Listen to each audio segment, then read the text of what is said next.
Good evening. I'd like to call to order this regular meeting of the Round Lake Area School District Board of Education at 7:03 p.m. on December the 4th, 2023 from the Round Lake High School Library. If I can get started first with a roll call, please. Mr. Francisco? Yes. Mrs. Here. Larson? Here. Mrs. McGinley? Here. Mr. Jewett? Here. Mrs. Klingler? Here. Miss Lee? Here. All right, first up, let's pledge allegiance.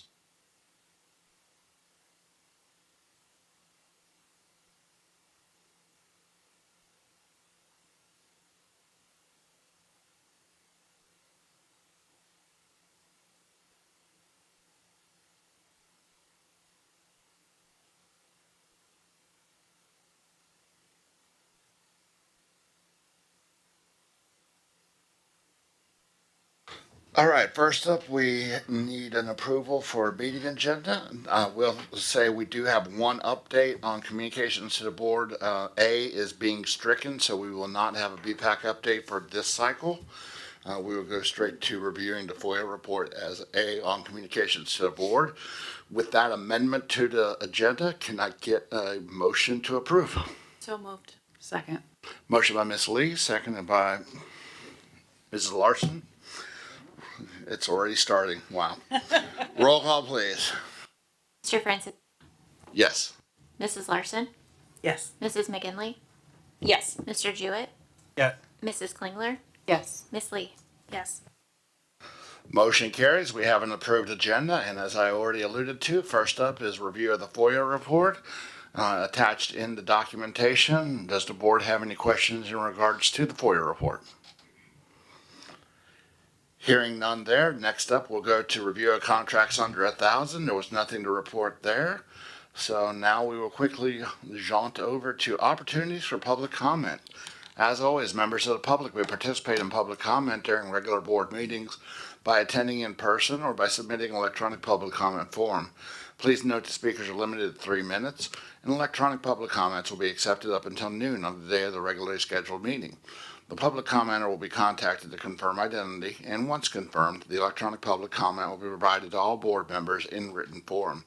A link to the electronic public comment is online. There was no electronic public comment for this round of meetings, and we have no public, but I'll just open it up. Do we have any public comment? Hearing none, we will now move on to the superintendent's report and turn it over to Dr. Mendoza. Thank you, Board President Francisco and Board. Wanted to communicate following classroom grants that were awarded by the Educational Foundation. $700 to Amy Tauscher at John T. McGee Middle School. But for the UW Whitewater Wheelchair Basketball Team Assembly, $2,000, Andre Rivera Round Lake Middle School for the Modern Rock Band. The next round of classroom grant applications will be reviewed by the Round Lake Area School District 116 Educational Foundation in January. We have a long list of donations. I will read through these consistent with, as part of the process of thanking our generous donors. 140 pumpkins and gourds by Richardson Farm were donated to Beach 5th grade Fall Fest. Winter jackets from Rotary for newcomer students. $1,000 by Express Care for the Village Turkey Toss Family Event. $500 gift cards by the Discount Tire for the Village Turkey Toss Family Event. $50 gift card by Jewel Osco for the Village Turkey Toss Family Event. 28 sports bras by brasforgirls.org for the Round Lake High School Girls Wrestling Program. 6 ellipticals and 2 weight benches by Fitness Equipment Specialists for Round Lake High School and John T. McGee Middle School. $41,780 by the Round Lake High School Athletic Boosters for the main gym scoreboard here at the high school. School supplies and books by the Great Lakes Credit Union for Ellis Elementary School. School supplies by the chapel to Ellis Elementary School. $400 by Schweitzer Engineering Laboratories for Ellis Elementary School. $300 gift cards by Meyer in Round Lake Beach for Beach Elementary School. $30 gift cards by Buffalo Wild Wings to Beach Elementary School. $25 cards from Jewel Osco to Beach Elementary School. Stuffing and cranberry sauce by anonymous donor to Beach Elementary School. $25 gift cards by Lamelli's to Beach Elementary School. candy corn treat bags by Party City to Beach Elementary School, $50 gift cards by anonymous donor to Beach Elementary School, facial gift card by Salon Bliss Beach Elementary School, $40 gift cards by Subway Beach Elementary School, and canned goods by Principal Trina Metz to Beach Elementary School. Obviously, we're very grateful for the partners in our community that support our schools, and that concludes the superintendent's report. Just a gentle reminder, a formal thank you will be sent to all these supporters. Thank you, Dr. Mendoza. Great to hear. Any questions for Dr. Mendoza? Hearing none, we will now move on to Community Engagement Committee update. Mrs. Klingler, take it away. Okay, so we had a chance to meet this evening. The first thing on our agenda was the Partner School Family Outreach and Communication Subcommittee Draft Communication Plan. This is a living, breathing document that's gonna review over basically who our target audience is, what our communication channels are that we'll be using, our timeline, who our internal and external partners are, how we intend to monitor and track the progress, and then some of the resources that we will be using. The Family Outreach and Communications group met, and they'll be tagging a lot of the events that are going to be upcoming so that they can kind of create a more informed community. They're also receiving some feedback and some questions, and so there's creating some FAQs regarding that. I'm sorry, pardon me. I apologize, my computer is being a little wonky this evening. There we go, sorry. The purpose of this plan is just to effectively engage in our target audiences and basically to build a positive and informed community. A couple key takeaways: they're going to be communicating regularly on the updates of the various phases in the planning and the launch. It's going to emphasize the benefits of the returning the kindergarten to in-district schools and the partner school models. It highlights any unique features or programs offered by the partner school models, and provide information on how parents, students, and the community can get involved and support the launch. So that's just a quick recap on that. Anybody want to add anything? Okay. The next one that we discussed is the website revamp launch update. Essentially, they're just going to be needing a little bit more time to troubleshoot some of the technology and to train the webmasters. As you know, we did lose kind of an integral part of their team, so there's some training being done with that. So we're hoping to be up and running by March, probably March-ish. And what they'll do is bring it to the Community Engagement Committee first, and then we'll provide feedback, and then from there they will make adjustments, and then it will hopefully go live. But be presented to the board before that. So the district page is actually almost completed. There's just, like I said, a couple of things that need to be tweaked. Anything else that you guys want to add on that? Okay. The next thing that was on our agenda was the teacher communication tool assessment status. If you recall, the communications team is assessing a new option for teacher communication tool that will address both the option for co-teachers to have family roster access and then offers two-way text app communication method. Currently, they're waiting on some additional data to ensure that they're making the correct recommendations, so we will probably have an update more on that in January, but we did find out that Remind is merging with Parent Square, so that may actually change the way that we go, as this presents a whole new set of questions and challenges. And we do have an option to stay with Remind for another year, but we'll know more in probably January. We currently have the teacher communication tool through Final Site, and that's the one that we can continue to utilize until we find a new tool that meets the needs that we are seeking, that Mrs. Klingler just referenced. Thank you. Anything you want to add? Okay. Annette? The next thing we have is a communication plan for the 2024 5 Essential Survey. We talked a little bit about the participation rate regarding that, but basically the Community Engagement Committee is reviewing and providing feedback on the draft of this plan. And one of the things they discussed is 50% participation rate, because it really digs down into subgroups. So 50% is kind of the bare minimum. So we sort of discussed ways to kind of entice people to participate. But the survey dates are going to be happening January 22nd to March 29th of 2024. And then the teacher survey is 50% minimum participation benchmark. Student survey is 50% of students grades 4 through 12. Teacher surveys, they typically get the 50% quite easily. It's the parent student surveys that we have the issue with. Participation rates impact the school destination scores. So if you go in and look at the packet, it'll kind of highlight some of the reasons why they want to have that. But also discussed in that document is identifying stakeholders, discussing communication channels, timelines, the evaluation, the monitoring, and the resources. But again, I would encourage you to look at that packet. That there was quite a bit of information in it. Anything you guys want to add? Okay, so that is essentially main points that we went over. Any questions, anybody? Maybe just add about the monthly Snapchat. We know there's some dates missing on that. Yes, there is a couple that will be added. I think cheer competitions were being.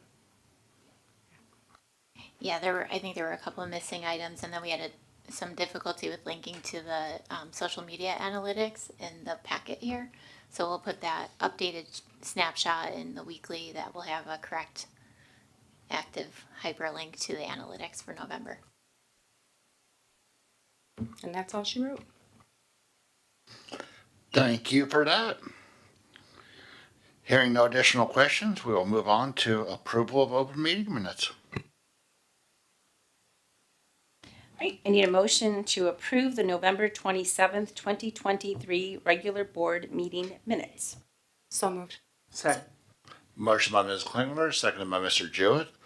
Roll call, please. Miss Lee, Yes. Mrs. Klingler, Yes. Mr. Jewett, Yes. Mrs. McGinley, Yes. Mrs. Larson, Yes. Mr. Francisco. Yes. Motion carries. Right, onto the consent agenda. I need a motion to approve the consent agenda for the accounts payable report for $451,221.82. The December 4th, 2023 employment report. So moved. Second. Motion by Ms. Klingler, seconded by Mr. Jewett. Roll call, please. Mr. Jewett, Yes. Mr. Francisco, Yes. Mrs. McGinley, Yes. Miss Lee, Yes. Mrs. Larson, Yes. and Mrs. Klingler. Yes. Motion carries. Right, on to new business. I need a motion to approve the 2024 post-prom venue at Timber Ridge in the amount of $4,250, budgeted out of the RLHS Student Council Activity Account. So moved. Second. Motion by Ms. Klingler, seconded by Mr. Jewett. And yes, this was at our last meeting and under finance. Again, this is the post-prom venue. Again, finance did discuss regarding expanding options for our prom, noting though size of the venue and cost. So it is on their radar, so we look forward to see what happens next year. Thank you. And roll call, please. Mrs. McGinley, Yes. Mr. Jewett, Yes. Mr. Francisco, Yes. Miss Lee, Yes. Mrs. Klingler, Yes. Mrs. Larson. Yes. Motion carries. I need a motion for approval for the elevation platform contract for the remainder of the 2023-2024 school year in the amount of $32,706.87, paid through Title III grant. So moved. Second. Motion by Mr. Jewett, seconded by Ms. Lee. And again, this was last week's on Finance Committee's agenda. Again, this is paid through Title III. This is for our multilingual learners. And again, it's just to get us through the remainder of this school year. So this should be coming back as, again, we've got going into the next calendar school year. Thank you for that. And roll call, please. Mrs. Larson, Yes. Mr. Jewett, Yes. Miss Lee, Yes. Mr. Francisco, Yes. Mrs. McGinley, Yes. Mrs. Klingler. Yes. Motion carries. I need a motion to approve the School Links contract for a 4.5 year period beginning January 1st, 2024, with the cost of the 2023-2024 school year of $7,382.25. 2024 at an estimated cost of $20,925. 2025-2026, $32,716.25. 26-27, estimated cost of $37,691. 2027-2028 school year, estimated cost of $31,691. So moved. Second. Motion by Ms. Klingler, seconded by Ms. Lee. Thank you. And again, this was at the last finance meeting, and again, why that motion read estimated costs. Those costs will be based on actual student enrollment. So that numbers could fluctuate depending on the number of students we have enrolled those school calendar years. And again, this is a 4.5 year contract for the PWR, which is our Post-Secondary Workforce Readiness Act. So it is also mandated.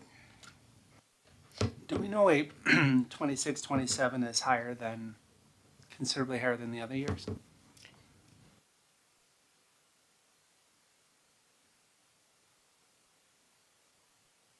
Sorry, it's a new seat. So yes, there's a little bit of additional professional development cost, and then that last year it would be the straight cost without any of the additional like tech integration support and professional development costs. And that cost isn't in, so it's just the PD cost, the 26, 27, but it's not in 27, 28? Correct. We'd be fully onboarded at that point, so that would just be the reoccurring cost.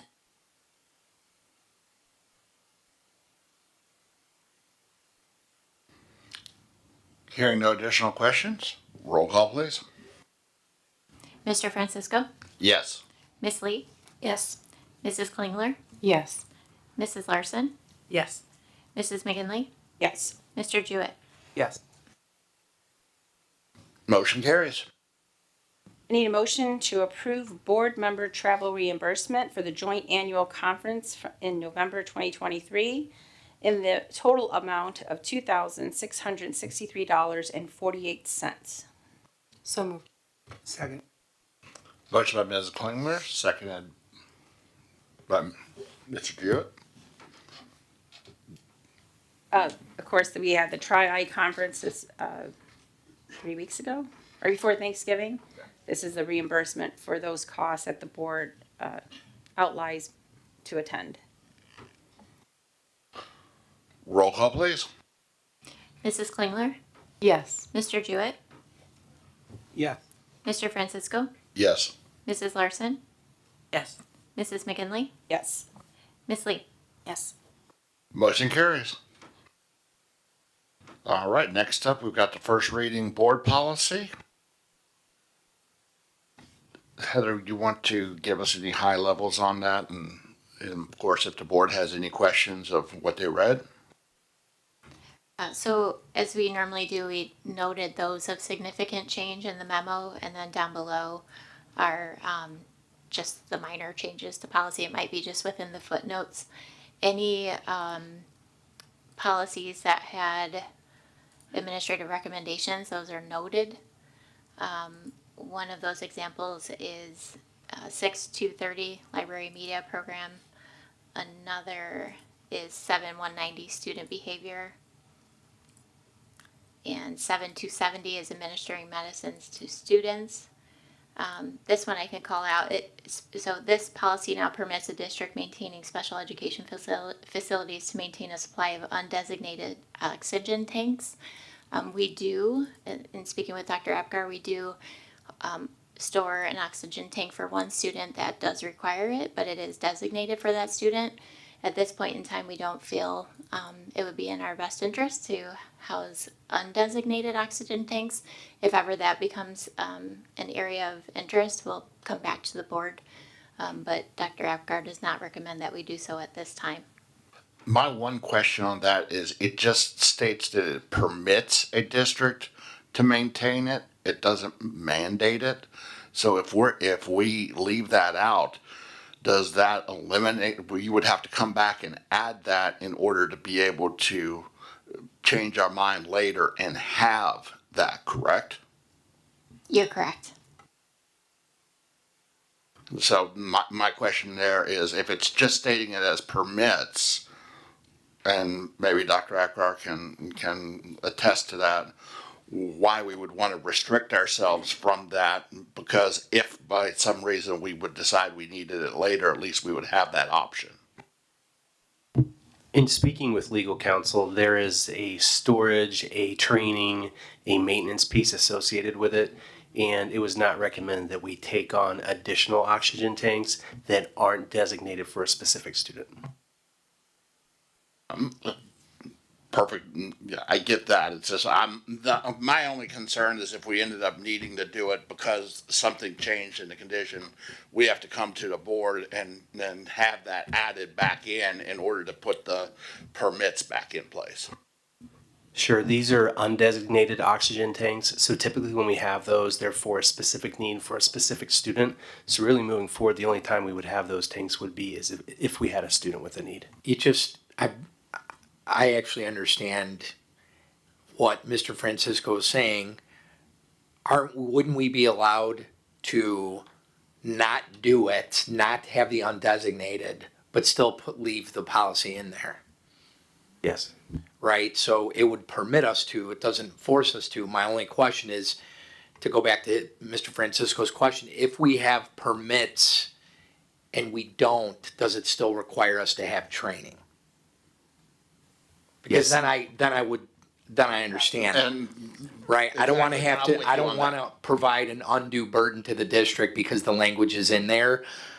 But you're saying if it has permits, do we have to do like some training or something? We would, yes. So that's. thank you.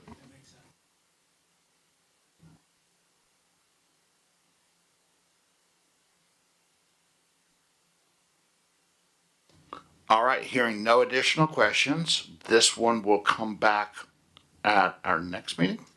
I do have a question. The only one that Sorry. we don't want to have in there is the permits one, but the requires the districts to maintain a supply of the opioid. That's staying.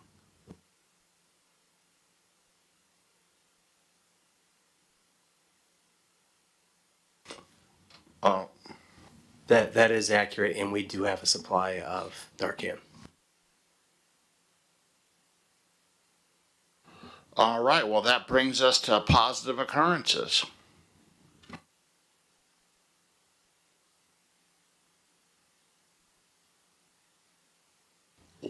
Well, I can chime in that we're going to have one coming up very soon. Everybody make sure you buy your tickets, because I know I sure as heck haven't yet, and I'm worried about buying my tickets for Winter Spectacular, so there you go. I already have mine, and I'm doing cocoa with you. We did have, I believe you got all the pictures I was sending out. Our kids were just tremendous at it was called Celebration of Accomplishments. It was really it was informally formal, if that makes sense. They had pub tables set up and people were just walking around talking. There was no program. There was tours of the facility, the tech campus, but it was very clear not a lot of people have taken tours of the tech campus, and I think it was really positive. But our kids were, Chrissy, I want to thank Ms. Cacciatore. They were fantastic. They were rotating in. They were encouraged to enjoy the food. They did. So it was really, really, really positive. Just great to see our kids, and we were specifically called for that purpose. I thought it was fantastic. I've actually saved all the pictures and video in a Google folder. I'll get that to you this week. It'll be open. You can just whatever you'd like to do with those. And then I'll chime in on Saturday. We had the Lake Division Legislative Breakfast over at Vernon Hills. It was a very great conversation. keep me honest, Miss Lee, 6 legislators? I know we had 2 senators, 5. Yeah, 5, and then there were 2 that did not make it because they were ill for the day. So we had 7 that should have been there, 5 that were there. Great conversation, great turnout. We actually had about 15 more registrations than we had in the prior legislative breakfast registrations. So definitely an up and coming event there. Great conversation. Thank you, Ms. Lee, for coming out as well. And then also to double back on positive occurrences, I did talk with ISB, and when they start making decisions on who's going to do music in the future at III, nobody knows how they got picked.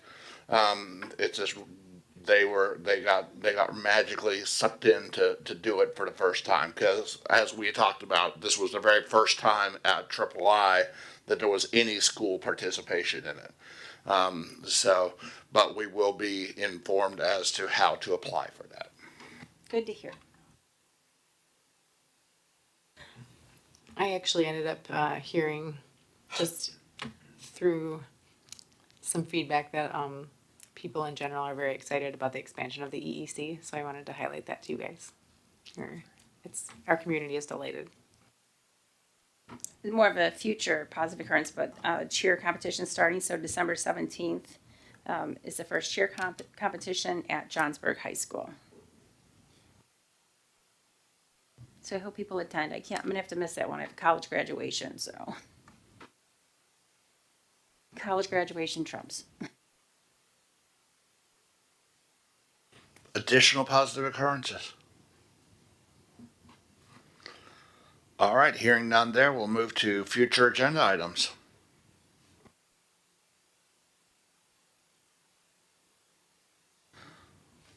All right, hearing nothing on the future agenda items, next I'll need a motion to convene in closed session as permitted by statute 5 ILCS 120/2 for the purpose of discussing the following: employment matters, 5 ILCS 120/2C1, real estate matters, 5 ILCS 120/2C5, security matters, 5 ILCS 120/2C8, and closed meeting minutes, 5 ILCS 120/2C21.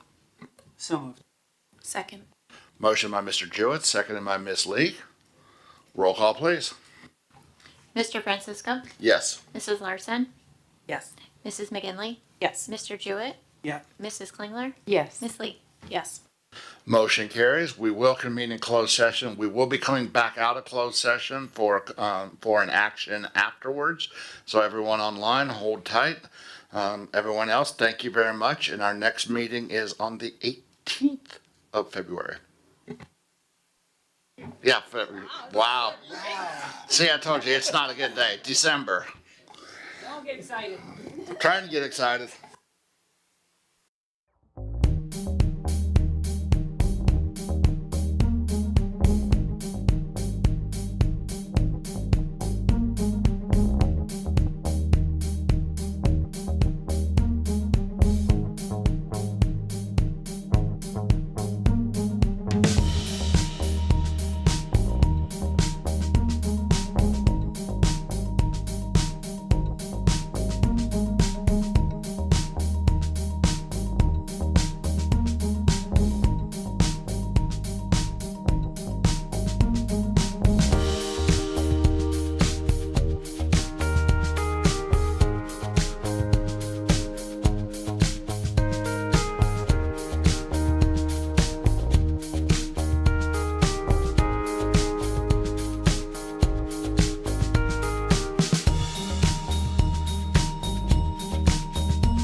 All right, we are back in open session. Thank you for that pause.